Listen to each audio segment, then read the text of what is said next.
Hi, in this video I'm going to be testing the panic button I just fitted. Sorry there was no installation video, but my iPad ran out of battery, so it was charging while we do it. So here it is, secured on the wall. Got the wire going right up, like that.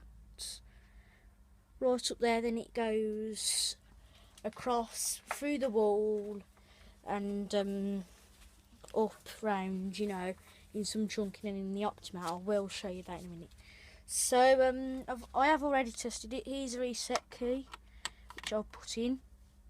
So if someone came in, a thief, you just do that, and I'll show you it going off now. So this is it going off here. So all I'll have to do is enter the codes. So there we are. I obviously need to reset it. Won't reset because the panic switch and everything. So I'll do that.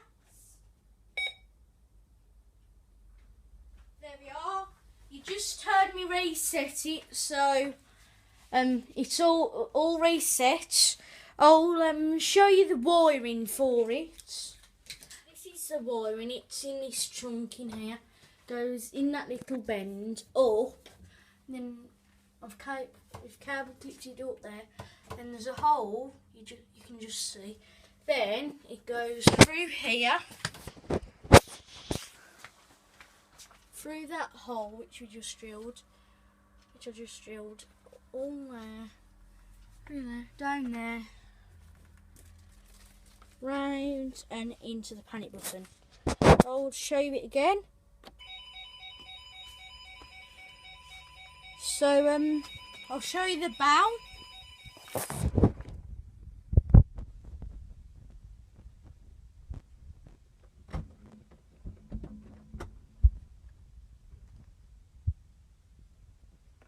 Hold on a minute. So as you can see, the bell is activated because I've pressed the panic button.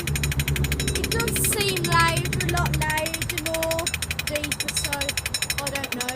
I'll go back in and turn it off. So I'll enter my user code.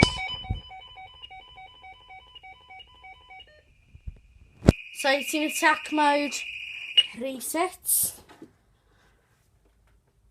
And the reason why that goes off is because that's still in the strobe. So I can't reset it. I need to go and reset it there. So there we are. Like, comment, subscribe if you haven't already, and I'll see you in the next video.